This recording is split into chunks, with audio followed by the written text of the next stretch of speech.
Bien, bonjour à tous. Donc, quelques chiffres en rafale sur l'immigration, parce que quand il est question de différences culturelles, on ne peut pas ne pas aborder les questions d'immigration. Donc, au Québec, l'immigration, c'est presque 12% de la population totale. Si on compare avec d'autres provinces canadiennes, l'Ontario, BC, c'est presque 30%. Si on prend la ville de Montréal, l'immigration, c'est plus de 30% de la population. Donc, plus de 850 000 personnes qui sont nées à l'extérieur du Canada. Et c'est 25% de personnes qui se définissent comme minorités visibles. Les profils migratoires sont variés. Hein, les origines sont multiples. Si on regarde l'évolution de l'immigration au Québec depuis qu'on a des statistiques sur le sujet, je me suis amusé à faire une petite comparaison là, avec les données d'avant, les personnes immigrantes d'avant 91 et celles d'après. On voit que le profil, les pays d'origine changent beaucoup.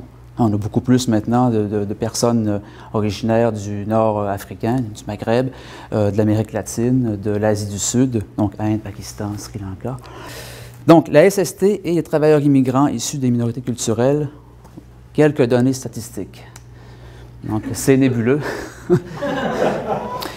On n'en a pas de données sur les travailleurs immigrants parce que la CSST ne tient pas de statistiques de cette nature-là. Ici, dans son plan stratégique 2010-2014, elle nous dit que selon une estimation, presque 50% des travailleurs touchés par une lésion professionnelle sur l'île de Montréal seraient issus de l'immigration. Et des estimations semblables sur le terrain pour les dossiers de longue durée ou référés en réadaptation nous donnent à peu près les mêmes estimations. En réadaptation, au Québec, pour la période 2005-2007, 6,5% des travailleurs qui ont subi une lésion professionnelle sont référés en réadaptation. C'est pas beaucoup, mais ça représente 55% du coût total des lésions. C'est des dossiers qui durent très longtemps, hein, en moyenne 602 jours, et ça varie beaucoup aussi selon le secteur, selon le genre, et puis selon l'âge également. Des coûts également très importants, c'est 1,3 milliard, ce qui représente presque 60 000 $ par dossier. Et si on enlève les IRR, indemnités de remplacement de revenus, ça nous donne des coûts médicaux d'environ entre 16 et 18 000 $. Ce qu'en disent certains intervenants, il y a Alex Battaglini de l'ancienne DSP Montréal-Centre qui avait fait une étude semblable sur l'expérience des cliniciens en contexte de diversité culturelle. Et ici, j'ai repris de son rapport une citation d'une infirmière du C3S de la Montagne. Toutes les interventions prennent plus de temps, tant pour l'interprétation, avec ou sans interprète. C'est beaucoup plus long. Les intervenants ne sont jamais sûrs d'avoir été bien compris, même lorsque les personnes parlent anglais ou français. Le problème n'est pas seulement la langue, mais l'attitude culturelle. Il peut être très long de cerner un problème de bout en bout. Et Battaglini avait chiffré à 40% la durée excédentaire, le temps d'intervention excédentaire. Bilan des connaissances. Donc, je suis parti de la question à savoir qu'est-ce qui caractérise le parcours thérapeutique des travailleurs immigrants ou issus des minorités culturelles, admis en réadaptation à la suite d'une lésion professionnelle. Quelles variables pour mieux comprendre les obstacles et les facilitateurs? Que nous dit la recherche au Québec et ailleurs? Et comment cette expérience est vécue par les intervenants. Donc, l'objectif était de décrire les thématiques émergentes qui portent sur les enjeux de la diversité culturelle en contexte de réadaptation et de retour au travail et dégager un modèle conceptuel de la rencontre interculturelle à partir des études recensées. On a défini deux grands blocs, un bloc sur les travailleurs immigrants et un bloc sur la culture et la réadaptation. Donc, un bloc 1, on a fouillé dans plusieurs bases de données. On a retenu 4 études. Et pour le bloc 2, culture et réadaptation, on a retenu 27 études. Donc, le bloc 1, en gros, le parcours migratoire, l'insertion professionnelle, le contexte de travail et la SST, qu'est-ce que ça nous dit? J'ai 4 études, hein, ça nous donne, dans ces grandes lignes, le stress, l'acculturation, la discrimination et le racisme, la question de la reconnaissance des diplômes, des emplois concentrés dans des secteurs à plus haut risque, la surqualification des travailleurs, avec des sous-thèmes qui portent sur la méconnaissance des risques du métier, et l'impact sur la santé mentale. La sous-déclaration et la méconnaissance des droits en matière de SST des barrières linguistiques et culturelles. Ça, c'est généralement peu défini dans les études dans ce bloc-là. On l'évoque en hypothèse, mais on ne le développe pas, mais ça va être développé dans le bloc 2. Enfin, l'isolement et la faiblesse du réseau social. Tout ça combiné qui contribue à créer des situations de vulnérabilité. Pour le bloc 2, j'ai deux grandes rubriques. La communication et la relation thérapeutique et la formation des intervenants. J'ai mis clinicien de parenthèse parce que ça porte surtout sur les milieux cliniques. Très peu de choses. En fait, j'ai rien sur l'environnement de travail. Communication et relations thérapeutiques. Le patient, donc il est question de compétences linguistiques. Et j'ai mis entre parenthèses le volet psychologique, parce qu'évidemment, quand il est question d'inclure dans un plan d'intervention une composante psychothérapeutique, bien, si on n'arrive pas à parler la même langue, ça pose un petit problème. La question des représentations, des normes et des valeurs divergentes, c'est vrai pour l'ensemble des travailleurs et c'est d'autant plus vrai lorsqu'il est question de rencontres interculturelles. Ici, que j'ai mis entre parenthèses l'autonomie, l'autogestion de la douleur, le soutien familial, la dépendance versus indépendance.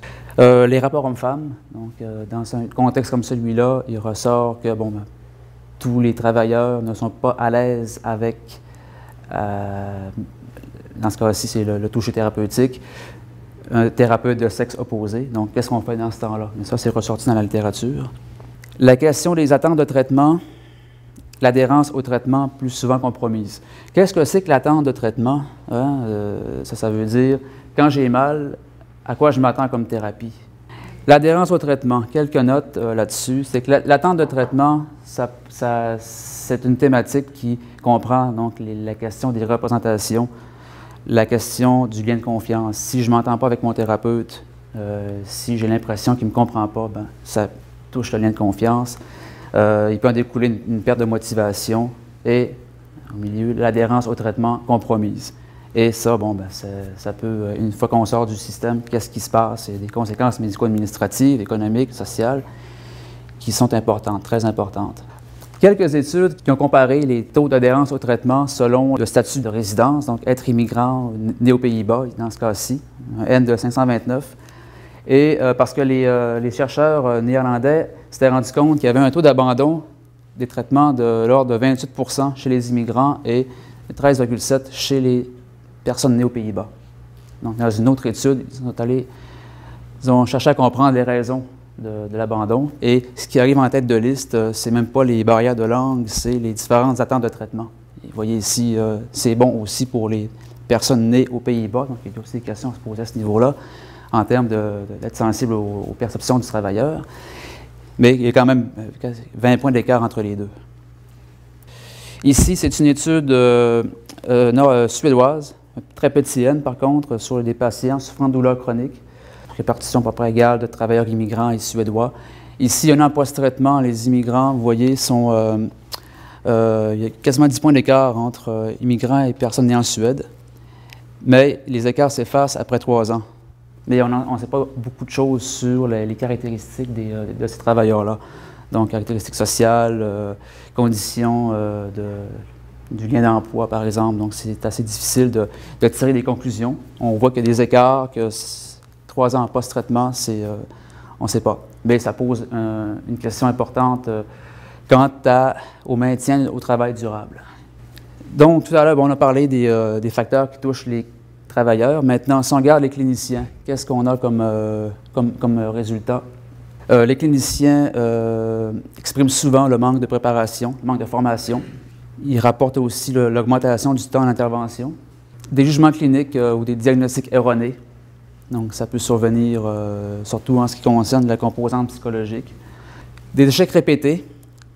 Donc, ça contribue au développement de préjugés et de stéréotypes envers certains sous-groupes. Les cliniciens en sont souvent conscients, mais ça leur fait vivre de l'anxiété, de l'inquiétude et aussi sentiment de culpabilité. Et aussi, ça c'est important, quand l'autre est l'intervenant.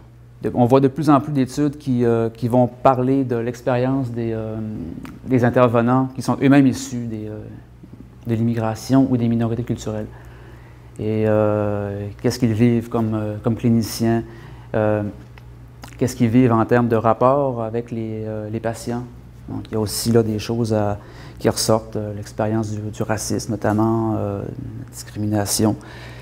Entre collègues également. Donc, ça, je pense que c'est une thématique prometteuse pour approfondir certaines questions, surtout au Québec où on est témoin de cette transformation de la force de travail. La formation des intervenants. Donc, ici, il y a des choses intéressantes qui ressortent.